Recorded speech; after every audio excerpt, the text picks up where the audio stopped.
Hey, deserving listeners, Love is Blind. Let's watch and see what comes flying out of my face. We got back to Denver. She reached out to me. She said that, hey, I'm sorry I if I hurt you. And I asked her for clarity. I'm not sure why, but she had a really hard time telling me the truth. Yeah, okay. So he's basically agreeing with her narrative up to that point. If she can't articulate her emotions clearly right now, I just told her, hey, it's fine. Let's just be friends. And can we just talk this out? Oh, okay. So it's consistent with what she was saying, but it's a different spin, right? That from him, he's saying that he was getting a lot of texts that were just texts. Think about that. That were giving him the impression that she was actually wondering about being in a relationship with him at all, which he had not been told.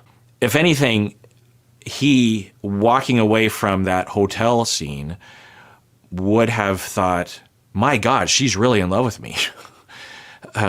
She doesn't want to be on the show, but she is in love with me. She is hugging and kissing, and she said, I love you 1,000 times. She jumped up on me, you know, she felt so bad about not being on the show. I mean, what a nice person. And boy, she is attracted to me. She is in love with me. She wants to be with me. She just doesn't want to be in the show. Fine. So to go from that to her ambiguous, weird texts of like, hey, what's going on? And, you know, little hints here and there. And then he, in a nice guy move, says, okay, for your sake, I'm giving you this gift and saying, we don't have to be in a relationship. Is that the problem here? Can we at least still talk? We can be friends if that's what you're asking for. Can we? So he doesn't want to be just friends with her from the sound of it. He's letting her off the hook. So I asked for a phone call. Right. So that's what he was saying at the party. And just fucking think about that. Everything has been over text. She doesn't break up with him and then gets back to Denver. And again, she's in her home environment. She can think. She has room to think, talk to people. She's still texting him, not breaking up with him. Now, my hypothesis still stands. There's a dozen other ones that I could think of off the top of my head that I won't get into for the sake of time, all of which aren't horrible things, but I can't know. But, you know, there's another possibility that there is a bit of empathy problem with her. And she said she wasn't ready. And there was a lot of pressure because like half the cast was already back home and they wanted to have a party. So we get back there and basically I go and say hi to her. She says hi, but we don't really talk much. Okay, so he still hasn't been told that the relationship is over. There's a party. She's there. This is a non-filmed one, right? So for people that weren't at the getaway, presumably. And he goes, says hi. She says hi. We didn't really talk much. So it sounds like he's getting the impression of like she doesn't really want to talk. And now, what did you say? I said, what's up, ex-wifey, as a joke. Yeah. As a joke. Maybe not the time, though. Oh, my God. What? He is trying to break the ice with you. You don't even deserve it. What is he supposed to say? And then now he's a bad guy because he's trying to break the ice. What did you fucking do? You dumped him in your mind and treated him like he was dumped without telling him that he was dumped. And you didn't give the ring back, which I don't think he really cares about that. And he is attempting to make it easier for you because he could have come at you hard. Hey, you, what the fuck is wrong with you? Everyone listen, like I wouldn't have been encouraging that, but when you're hurt and you finally get a chance to talk to someone and you've realized, wait, so she dumped me without dumping me? She doesn't even want to talk to me on the phone. Imagine how horrible that would feel. That someone you're engaged to breaks up with you over text and refuses to even talk on the phone. And you're not abusive, right? If you're abusive, okay. Imagine that. Imagine that. How hurt and how angry you would be. I would be fucking pissed. And he comes in and makes a joke to help things, to make her feel more comfortable. And he's a dick because of that? No. We don't really talk much. And No, what did you say? I said, "What's up, ex-wifey?" as a joke. Yeah. As a joke. Maybe not the time, though. The immediate phone call was to basically, I was not ready for that conversation. It was just to basically tell the group what we were. And Oh, I'm sorry. You're not ready for the conversation? Oh, okay. I'm being a dick. What? No. Now, no one should be going after her. I still suspect that she's basically a good person, but she has a problem with guilt. There's a lot of people like this. In fact, it's often a problem with men that will be labeled as narcissism or psychopathy or love bombing or something, you know? I mean, just imagine if she was a guy and this was reversed. She's being attacked in a very particular way that I think only women can be attacked. But just imagine the kind of audience assumptions about what would be going on with him if, just imagine, you know, and if you need to pause the video and really just kind of try it on for size, like, okay, if there's a guy and he is a white guy and he claims that he's okay with dating an Asian American woman, and as soon as he sees her, he's like, no, I'm not attracted to her, it's not going to work. And then in person doesn't tell her. And then when they get back to town, only talks over texting, doesn't ever really tell her. And she's just like reaching out, like, what's going on? Like, what would people say about him? Probably similarly toxic things, you know? But I say all that because either case, whether, you know, regardless of the gender of the person doing it, typically people do these kinds of things for reasons that make some logical sense regarding their defenses and their traumas. We don't know what that is. We don't know if that's even the case. But these are more often the case, statistically, the cause, as opposed to just someone waking up in the morning saying, ha, ha, ha, I'm going to be addicted to someone. Plus, she is really shooting herself in the foot regarding the optics. I mean, that should say something, right? She obviously, by this point, knows that people hate her, because I'm quite sure this was filmed after the first episodes aired, at least I assume, anyway. So she would know, oh my God, I am a jerkface, or I'm being seen that way. So, and that's another consideration, right? That the bullying and the attacking and the death threats that are happening to her and her family, she could come out of the gate in a really ill-advised, unwise strategy of just like, okay, I'm going to win the argument at the reunion, and then people will stop attacking me.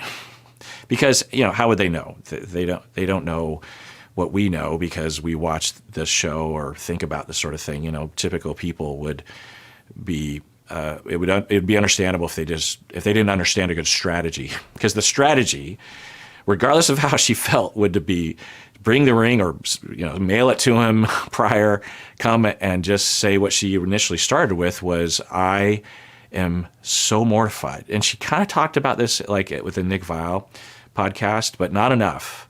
So that would be the smart move. So, you know, I say it again that I always say, people's defenses, whether it's a personality disorder or not, are not a plus. They're not a strength. They don't really help the person. They are a deficit to their personality. That's why we call it a disorder. I'm not saying she's a candidate for personality disorder, but that's just one of the types of offenses that can manifest in someone's personality or be developed in someone's personality because of their early childhood. And these defenses or these personality characteristics will cause a lot of pain around them and will shoot them in their own foot repeatedly.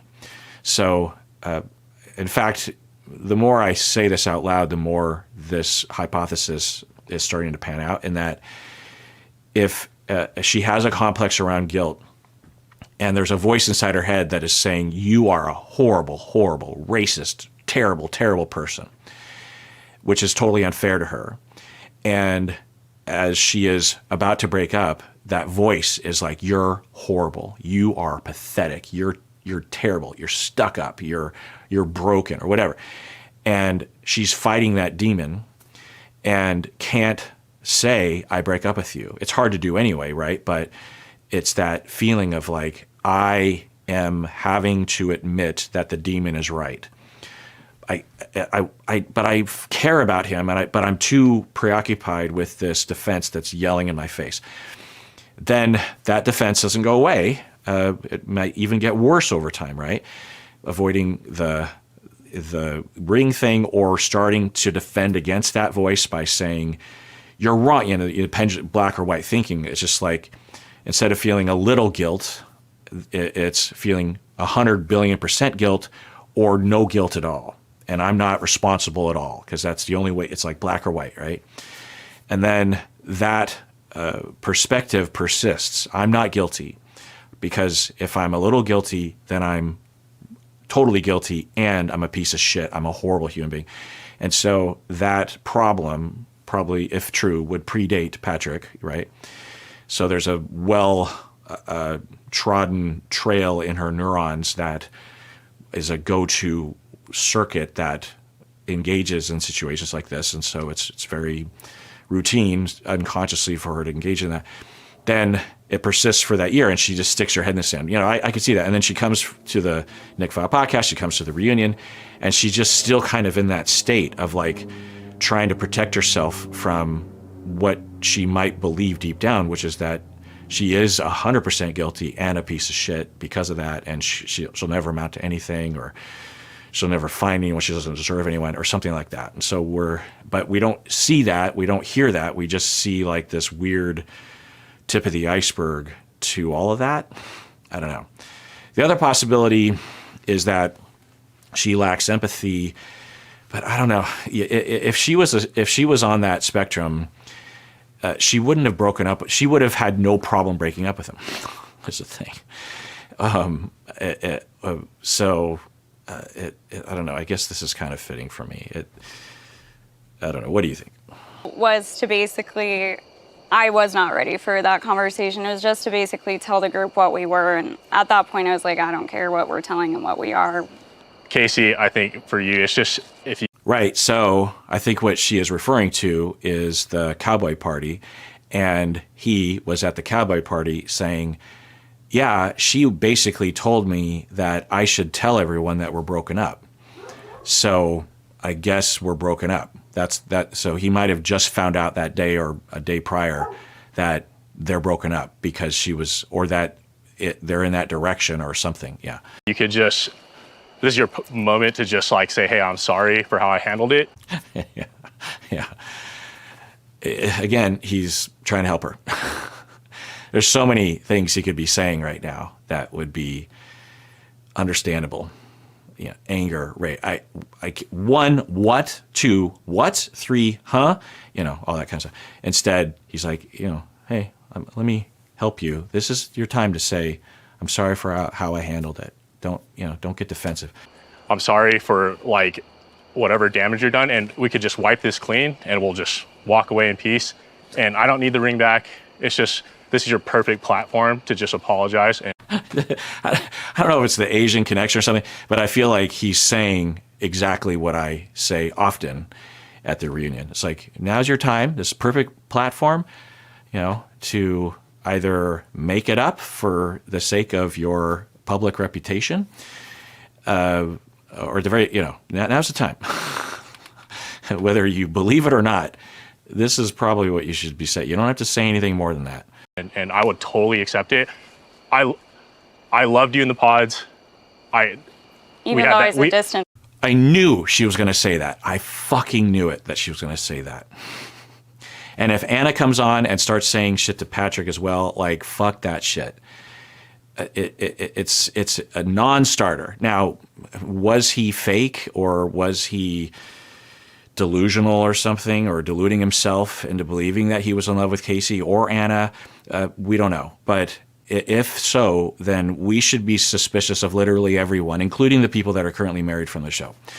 There are multiple examples of people that are currently married today that were people's second choice. I always talk about Kwame and Chelsea.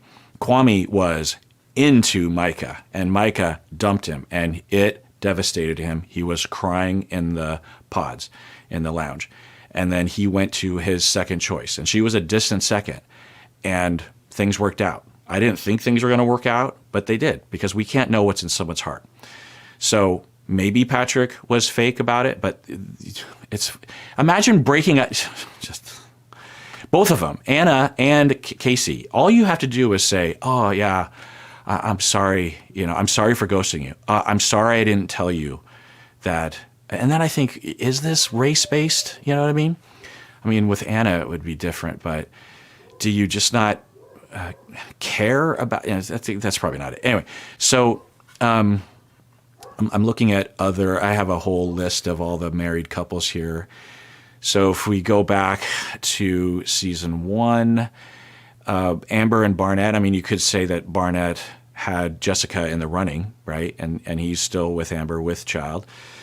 My wife would say that was the wrong choice, but what are you going to do?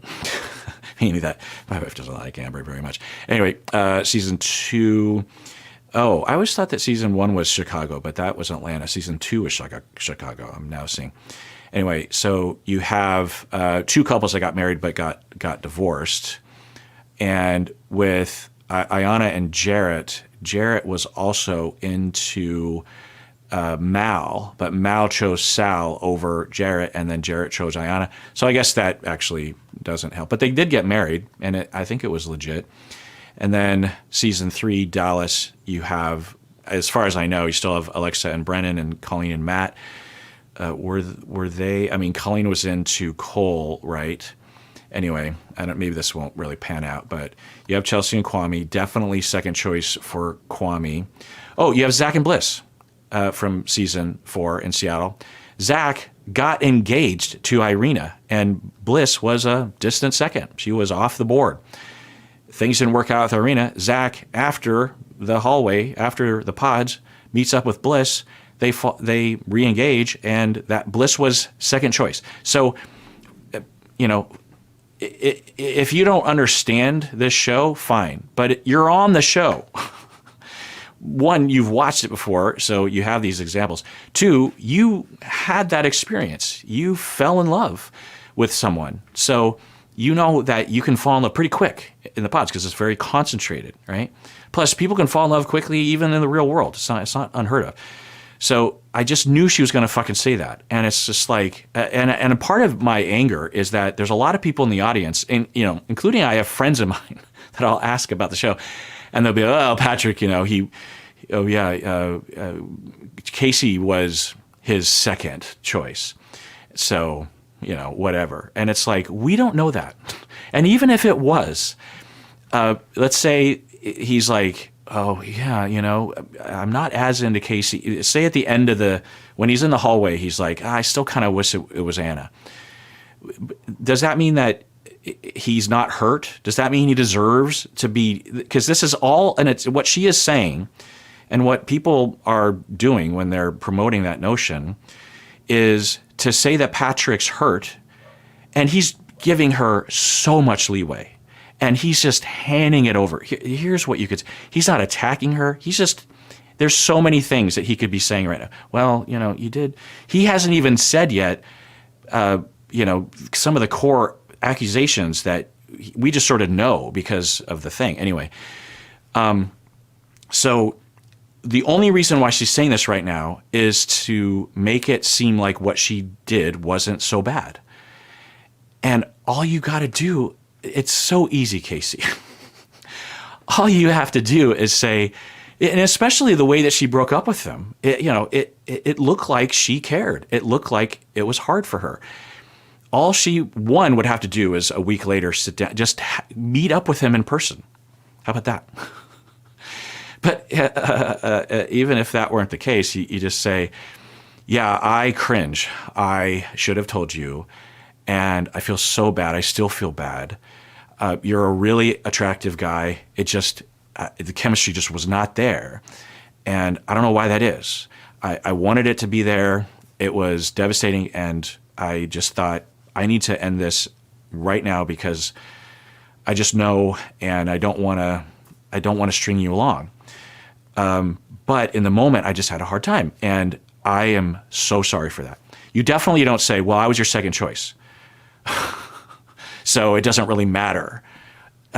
So it's okay that I didn't break up with you. It's okay that I refused to talk to you on the phone. And then to pile it on, she is willing to go to the party, and he's at the party.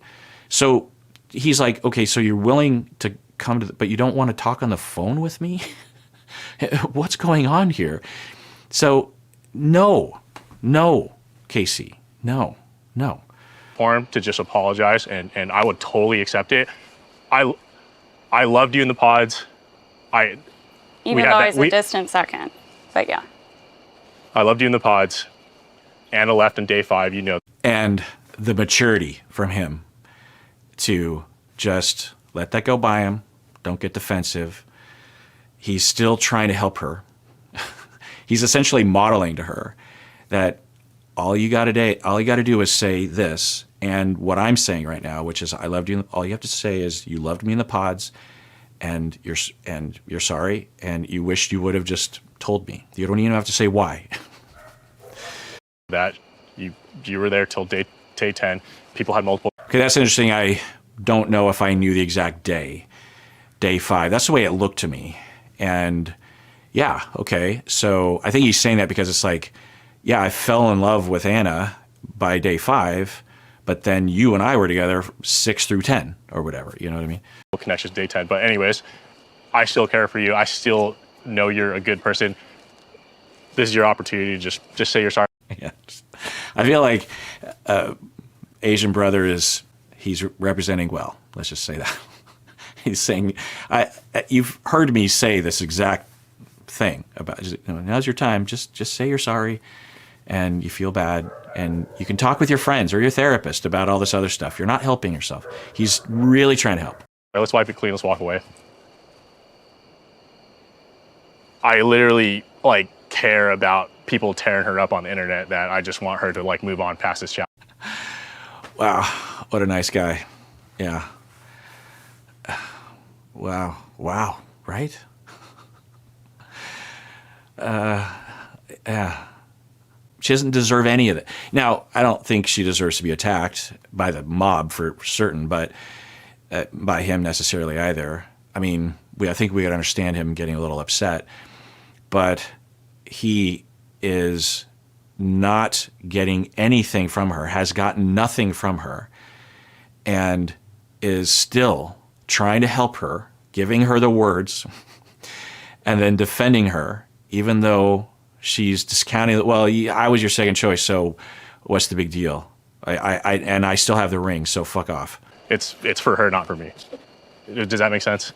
Yeah, because it's like everyone's talking all over. Do you care about tearing me up on the internet because you sent me a direct TikTok and then you deleted a TikTok that said I was the side chick? That's a joke, right? But it's not.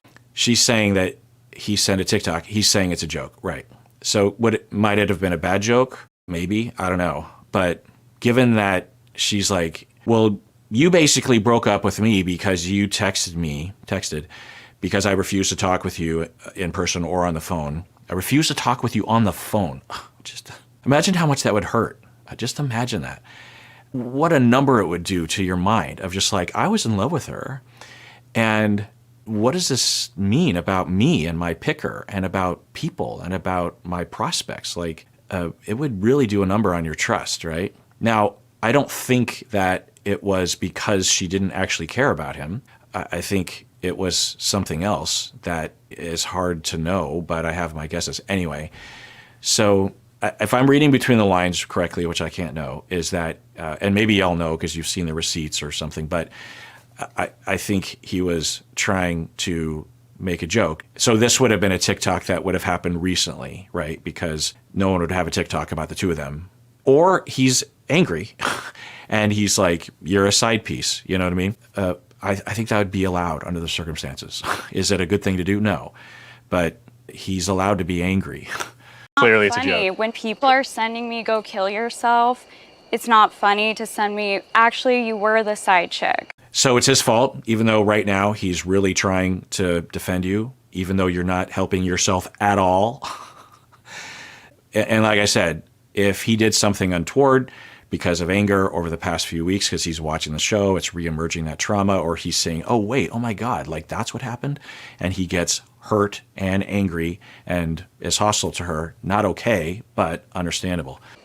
That was an emotional response. You sent out your first TikTok saying that you were the second option when we all know Anna left in day 5 and you and I were there till day 10. So I deleted it because I felt bad. It's gone. Okay, so it sounds like he had a TikTok that he made, it sounds like. Yeah, so he's saying that was wrong. He's saying I did that because of what you said, and I regret it. And was it untoward? Was it uncool? Was it hostile? Was it immature? It sounds like he would agree, and he's sorry, and he deleted it. So, yeah. But, we're just talking about the past few weeks. She's had a year and a half to talk with him on the phone, to meet up with him, to apologize, to think about how to respond to this whole thing. Now, I want to be clear. She's talking about death threats. I think she mentioned that, right? That's a separate issue than Patrick. Patrick doesn't have anything to do with that. And that is deplorable, and my stance on that. I've at the beginning of the season, before even that happened, and in previous seasons, I am done with internet mobs. We know the premise of the show. This is season 9. People have had multiple connections to the end.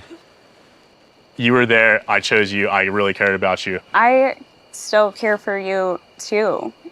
Yeah, I know that. Yeah. I don't know why everybody gets to decide how I feel about you. Yeah, but you don't make it easy. Now, I've never thought that she didn't care about him, and I never thought that she was overtly racist. Everyone's racist, including Patrick. I don't know, but we've all incurred the racist notions of our society, whatever society that you were raised in, whether it was the United States or in Korea or in South Africa or in Germany or wherever. There's notions about race and class and ableism and ageism and everything. And we absorb that, and then we operate from that, and then it's up to us to dismantle that as best we can and make up for it. But we can't get away from it. It'll be with us till we die. Our bias, our initial reactivity, our preference for some people over others, it's innate. But we need to try. But some of it is impossible to get rid of. But I don't think that from the data, I can't know, but I don't think that she has a general thing against Asian partners, Asian boyfriends, Asian husbands for herself. And I don't think that she's inherently unattracted. But, that's a whole other thing, because attraction also having to do with racism in our society.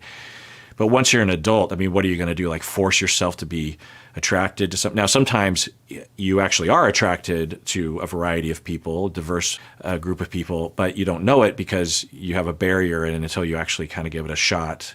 And there's various different ways to get a shot, whether it's fantasy or actually in person. Anyway, point is, I don't have any reason to believe that she is a horrible racist person. If she was, she wouldn't have engaged with him in the first place. You know what I mean? So there's that, and there's probably cast members on this season that actually turned Patrick down because they found out that he was Asian or something. Who knows? And vice versa with Anna. Blah blah blah.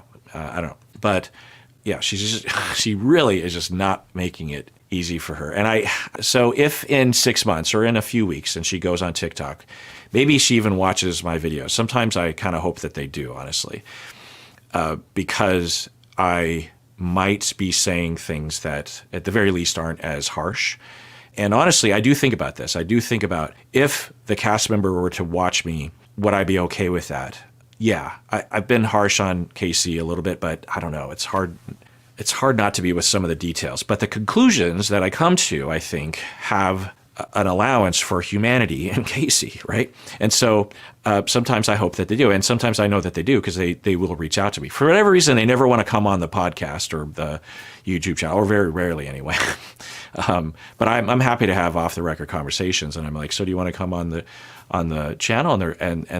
And either it'll be like, oh no, or they'll be like, sure, and then they'll bag out at the last minute because I don't know. There's something about me because I watch them on other podcasts. I mean, Nick Vile is a big deal, but I'll see some of the cast members on like completely unknown YouTube channels, and who am I to say that, hey, you should be on my? But I just think it's just like they're afraid of me, or I don't know.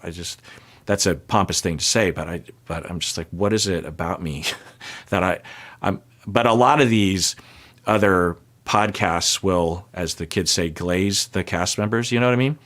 And at the very least, I'm not going to do that. I'm not going to attack them.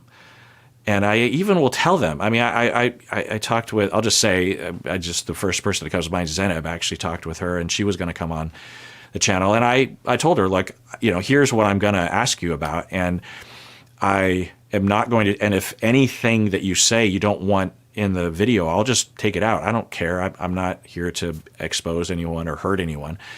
But I'm personally curious, and I think that if I were to set you up to answer in a self-aware-ish way, you could actually salvage some of your, not because that's my mission. I think with awareness and with more nuance, I think the audience actually will respond well to you. I don't know, but it's just often the case. And so, but in the end, she and we were going back and forth for a long time. And it was at a point when I was still thinking that I could have people, because you just would think that my channel would be the natural place. But I've given up on that. Apparently that is just not an option for cast members. But I do think about them watching, and I do think if I could have a conversation with them, which I will do sometimes off the record, but I do think, would it potentially help them? Now, do I know I'm on the mark? No, because I can't talk to them usually. But at the very least, it could open up the possibility, instead of it being a black and white thing, which it often is online, right? Which is what she has experienced. So she is coming into the thing defensive because she has heard all of the ridiculous attacks and has experienced the mob. And, I could even imagine a lot of Asian Americans going after her because they have a lot of trauma around things that are being touched upon in this situation. I don't think that's okay. I'm just going to say, but I understand where that comes from. I just think people should go to their people or their therapist or just journal about it. But to go after this human being, and you don't even know what the deal is, you know what I mean? And there's data even refuting the notion that she did it because of racism, you know what I mean?